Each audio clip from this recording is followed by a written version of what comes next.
After a thrilling weekend of Champions League action, we're here to analyse the games. Today we cover Chelsea vs Barcelona, where Chelsea were embarrassed by the holders of the UWCL. We discuss how individual errors gave Barcelona easy chances, and how Chelsea's midfield wasn't strong enough against Barcelona's. We also look at whether this result flattered the visitors and Bompastor's comments in her post-match press conference.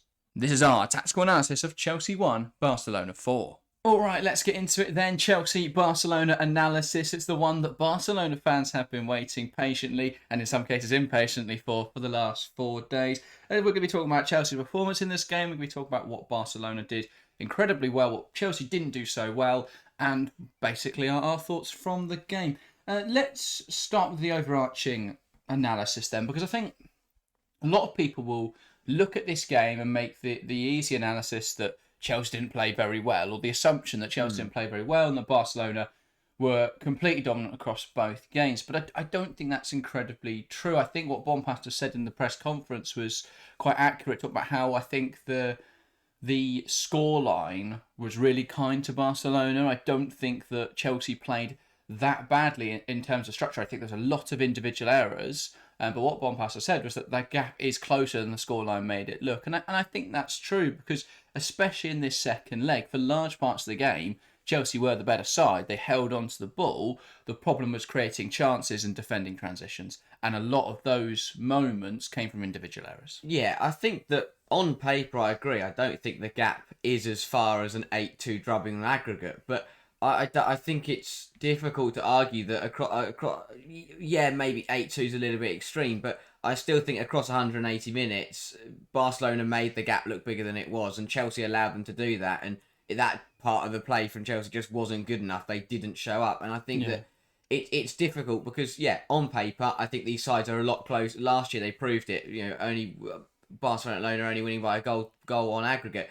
For Chelsea to be smashed for 8 was just dismal, and that was across 180 minutes. Chelsea were miles off it, and that's the problem. They might have had a bit of the ball and dug a little bit deeper in the second leg, but at that point, there's no point turning up to a 180-minute battle after 90 minutes, because you aren't going to get anywhere, and that kind of showed up in the second leg. But even so, Chelsea didn't create good quality chances, and they didn't take those chances. I mean, they had 4 big chances in the second leg. They took none of them, and that can't happen. No. In this level of football. And so the chances were there for Chelsea, but they didn't punish, and then Barcelona just take the ball at the other end, and with every chance they had, they scored pretty much. It was a ruthless performance, a clinical performance. That's what you expect from Barcelona. And I think the problem with Chelsea's system is that it relies too much on winning individual battles. And so when you're playing in the WSL, where you've got players who are better than most other players, you will be all right.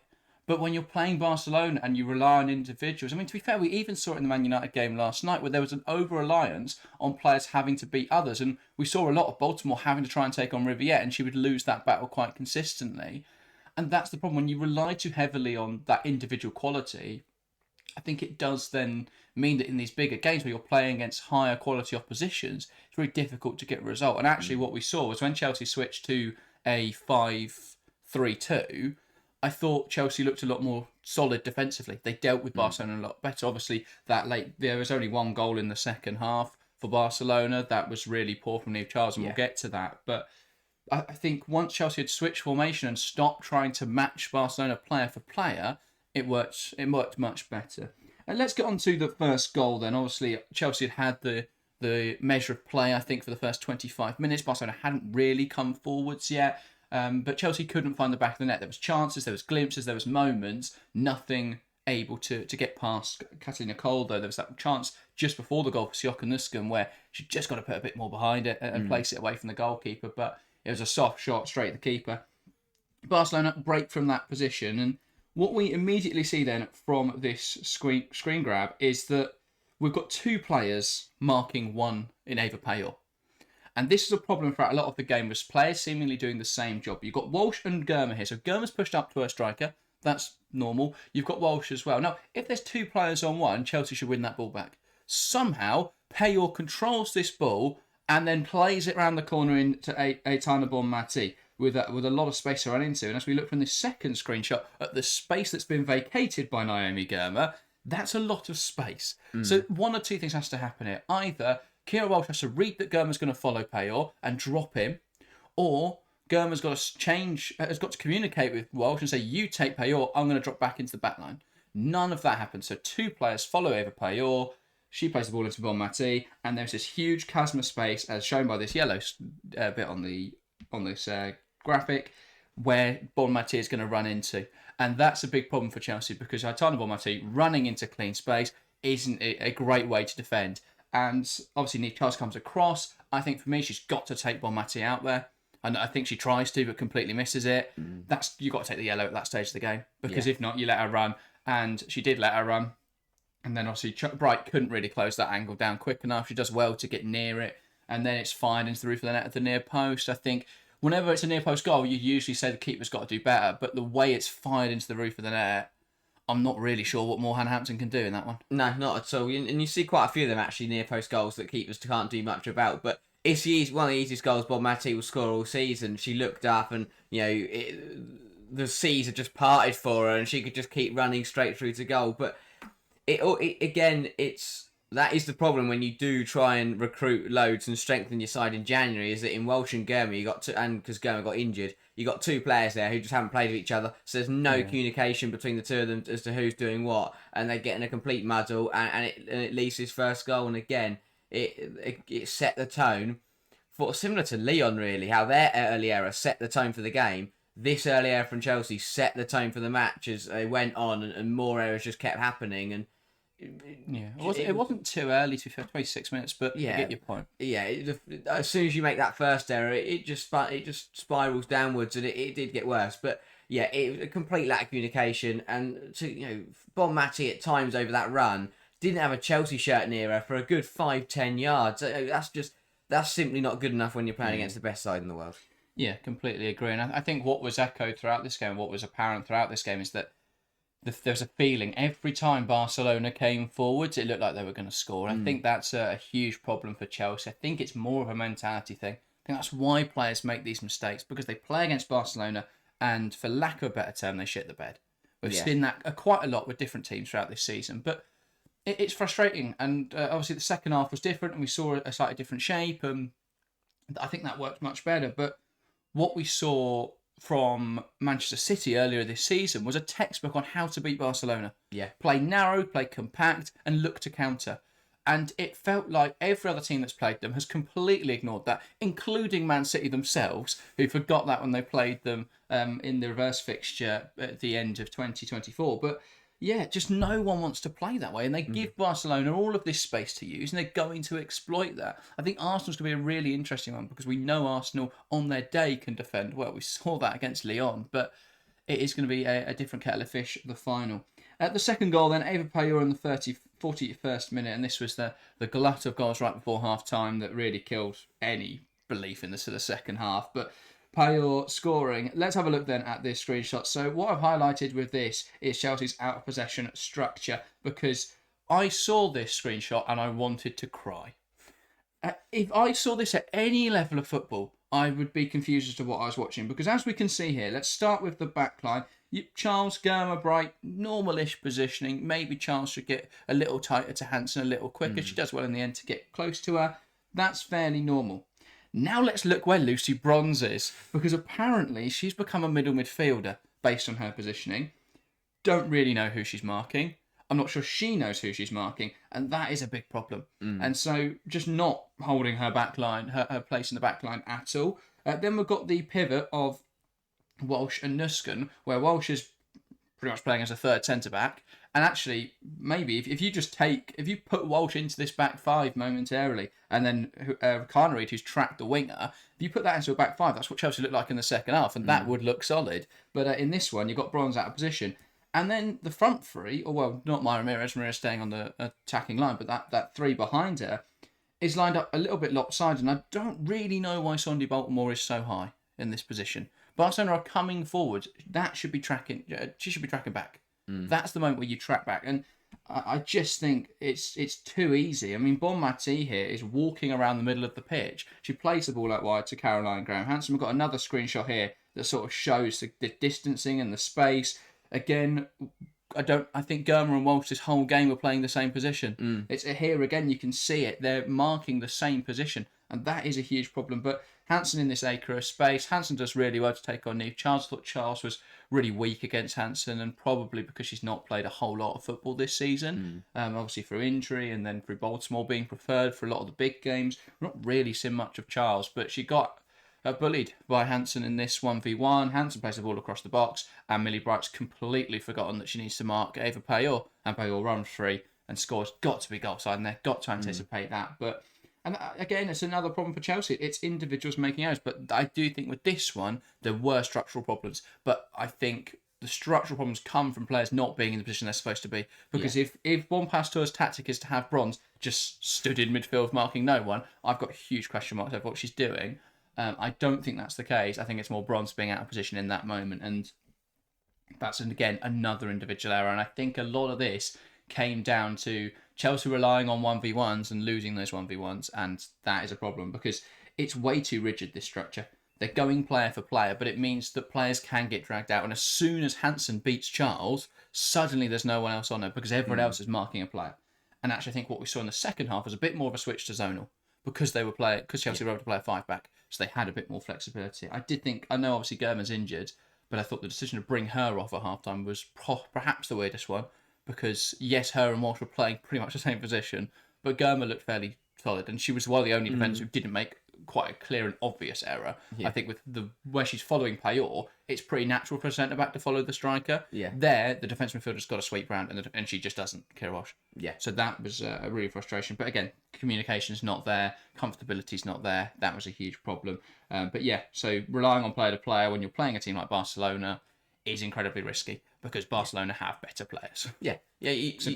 Again, when you think of that checklist, when you play Barcelona, it's again you have to have that organisation where in that picture you just show Chelsea had none of it. It was just a complete mess, and it's frustrating because you have to when you do play Barcelona, you just get the simple things right, and you can put yourself in a decent position. That's what Man City did. You know, they admitted that Barcelona are the best team in the world. We are the weaker side here, so we're going to play a certain way. And it took Chelsea until in the second half, Chelsea admitted, right, they're better than us, so we're going to go play a little bit more defensive, going to be a little bit structurally better, and just sit off a little bit more. And that did work better because that's the way to play against Barcelona. Admit that it's going to be hard work and get on with it. Chelsea tried to take the game to them, and then it's the same players as well for Chelsea. When Chelsea have a bad game, it's the same players who let them down. As we're about to see with the third goal. That sense of frustration comes in, especially when the players we're talking about are the ones that came in January who were meant to reinforce this side. But Walsh and Germer spent the whole game holding hands until Germer came off. I have no idea why. Maybe it was a real mess, and Barcelona credit to them because again the quality they've got, they're going to take advantage of you. If you're not at your A game, if you're got the right backs playing in midfield and defensive midfield stood half a yard away from her centre half, Barcelona are going to go, let's just score. Walsh in that position, if she stood right next to Germer, could just go, Germer, you take this player that I'm tracking because she's not dropping any deeper. She's playing pretty much in the front line. You take her, and I'm going to go out and press someone. I'm going to get into a position. We're going to have a more solid structure here. Instead, they're just marking the same player, and that doesn't help anyone. Then the third goal comes a minute later, and that was really frustrating. Chelsea had come forwards. Barca, again, on the counter-attack. I thought the initial recovery from Chelsea is really good here because they do really well to slow the Barcelona players down. They stand her up nicely and slow Barcelona down. Then the ball's played back to Pina. Chelsea have set up quite nicely. Bronze is the player that is marking up Pina and obviously stands off her. Because what I would do if I was marking Claudia Pina is I would let her shoot from range. Obviously, it's a ridiculous strike from Claudia Pina, top quality, but Bronze has got to narrow that angle because there are players behind her. There is no risk to going and closing that ball down because Chelsea have a backline there. They've got players that have got back and they've recovered. So Bronze has got to close that shot down and stop her being able to have the time and space to shoot like that. And obviously she curls an effort top corner. It's a ridiculous strike. Brilliant from Claudia Pina. Take nothing away from that. But Bronze makes it way too easy for her. It was very simple. It wasn't even given. If you give a player half a yard and they make something from it, fair enough. But Pina could have sat down on that football, read a paper and then had a shot. She had so much time and space to do what she wanted with it, and that's why it was such a good shot, because when you give a player of her quality that kind of space to use, then she's going to pick her spot out perfectly. This is the top goal scorer in the Champions League we're talking about, one of the best players in the world right now, and you've allowed her to cut in on her right foot and have her go from range on the edge of the area. It's going to trouble the goalkeeper, and it was a brilliant strike. I think Hampton thought it was wide, and that was also half the problem, is that she just stood Either there. way, though, she weren't getting there. Well, top corner. It was a very, very good strike, but I'd like to see a goalkeeper actually try and dive and save it rather than watch it go in. But it was a brilliant strike, and that was it, really. That killed the game off there and then, if the other goals hadn't already. And if it being 6-1 aggregate wasn't enough. But again, 7-1 we spoke about it. Whenever you lose by a big margin, like 4-1 or however many goals it is, it's the reason why it's always frustrating is because it's the fundamentals that fall away. You cannot afford in a Champions League semi-final to concede one goal and then concede another goal a minute later. Yeah. For that next minute, you just smash the ball into Rose Ed and take yellow cards and commit fouls just to slow that game down. Again, game management, basics of football. You can't afford to collapse like Chelsea did again in this first half. I think it frustrates me because of the 8 goals Barca scored over the 2 games, 2 of them were Barca playing really well. And the other 6 were Chelsea being too soft or Chelsea making mistakes. I think the last goal in the first leg, the one that's I think there's problems for Chelsea, but it is really nice link up from Barcelona and a good finish from Pina. And then the third goal here, Claudia Pina's. I think those are the 2 goals where it's down to Barcelona playing really good football. The rest of it was Barcelona exploiting Chelsea making really amateurish mistakes of players not tracking runs, of players getting beaten too easily by the player they should be marking, by players being out of position, by not marking up at corners, Lucy Bronze. So I think that it's so frustrating because that's what Bon Pasteur means when she said we can compete with Barcelona.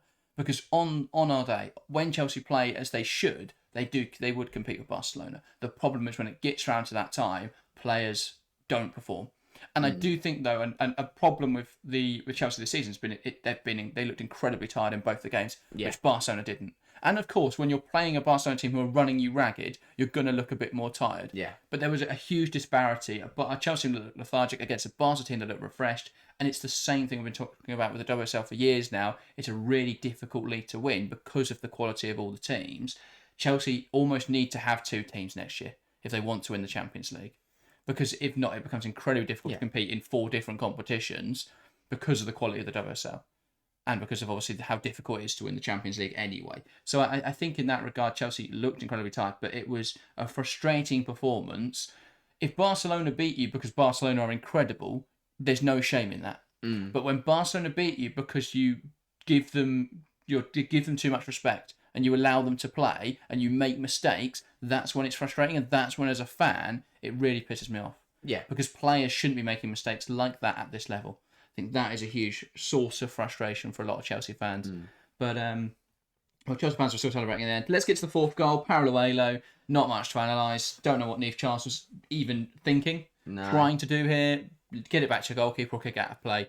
Don't try and see it back in that position. Parallelo just runs past her and pokes it past her and stack pads again. But I don't know what Charles are doing. No, it was a really weird error from a player that had already had a torrid game at that point.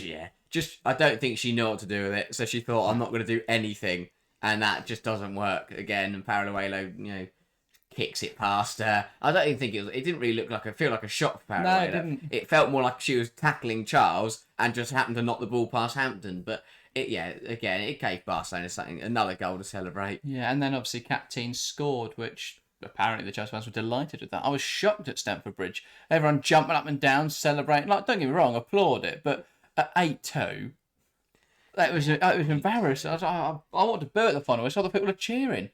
Oh, who's cheering this? Yeah. And there obviously weren't many anywhere anyway, because on 70 minutes there was a horrible fire alarm, which meant every Chelsea fan had to leave.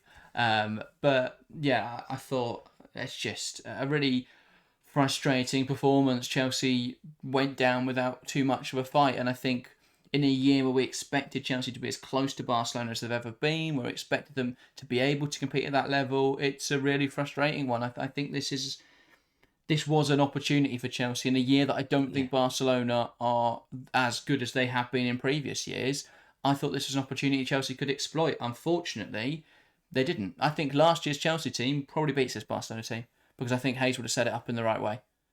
And I'm not saying Bonpas was a bad manager. It's just the difference in how they'd set up. Bonpas still wanted to go for the game. Hayes would have admitted Barcelona the better team. Yeah. And played a much more defensive style. We saw it in the first leg. In fact, we saw it in both legs last year. Yeah. Chelsea being really defensive, played a 5-back system, or 3-back obviously with the wing-backs getting up as well. But I think Hayes would have used this team, and I think she would have got the result against Barcelona. But again, that's not to say that Bonpas was an awful manager and needs to be sacked immediately, because she's likely she's won a domestic double already. I'd like to think we beat Manchester United at Wembley. I hope we do, and that's a domestic treble, and that's a huge achievement, and something that Chelsea didn't do last season under Emma Hayes. So I think Bonpas has done really well this season, but there are still areas to improve. There's still signings to be made and progress to be made. But I think we've seen this year that there are promising signs at times for Chelsea that they can compete with Barcelona.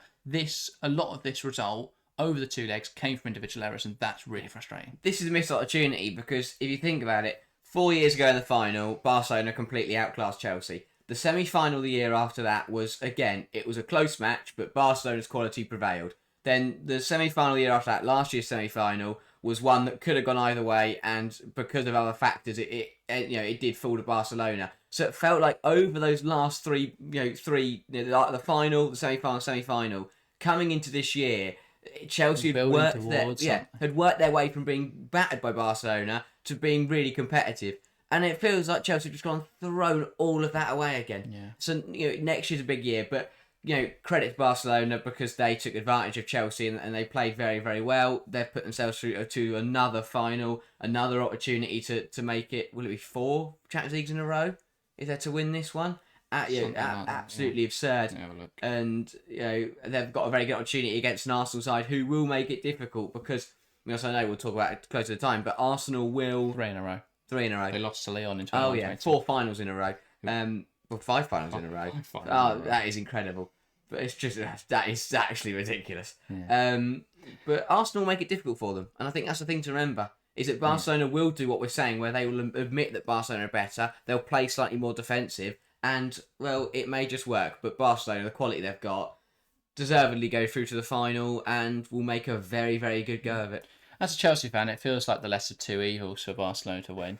I don't like Barcelona or Arsenal, but I really don't want Arsenal to win the Champions League. Yeah, Arsenal it's a big opportunity for Arsenal as well. It'll be a good final. I think it'll be a good final. It won't be... I don't think it'll be I think a lot of people are expecting a tanking, but I don't think that's going to happen. I hope Demetrascu wins. They better put a layer on it and just make it funny. Give them penalties at each end every 5 minutes. But yeah, I think that Arsenal, they've got some good players in there. I don't think they'll get a hiding because, again, they'll sit more defensive. They'll be a little bit less naive than Chelsea and they'll make a good go of it. And, well, we'll see what happens on the 24th of May. We will, indeed. I was trying to remember whether that was the right date. It is indeed. That will be a very interesting final. Chelsea, gutted not to be there, but still should be getting, well, hopefully a domestic treble. Can't wait for that FA Cup final. Anyway, that does round up today's analysis. I hope you have enjoyed it. We will be back on Monday. With a live stream for Arsenal Brighton. Obviously that means our UWCL review will be out a day later due to that game, and nothing on Sunday unfortunately. Obviously Chelsea champions now. Sunday will be a fun game against Tottenham, but we are at the Manchester derby, so that should also be good fun. Indeed, if you're coming to the Manchester derby, I'm not sure any Chelsea or Barcelona fans will be, but there might be some neutral fans watching. If you're at the Manchester derby, then we'll be there as well. Other than that, thank you guys very much for watching, and we'll see you next time. See ya.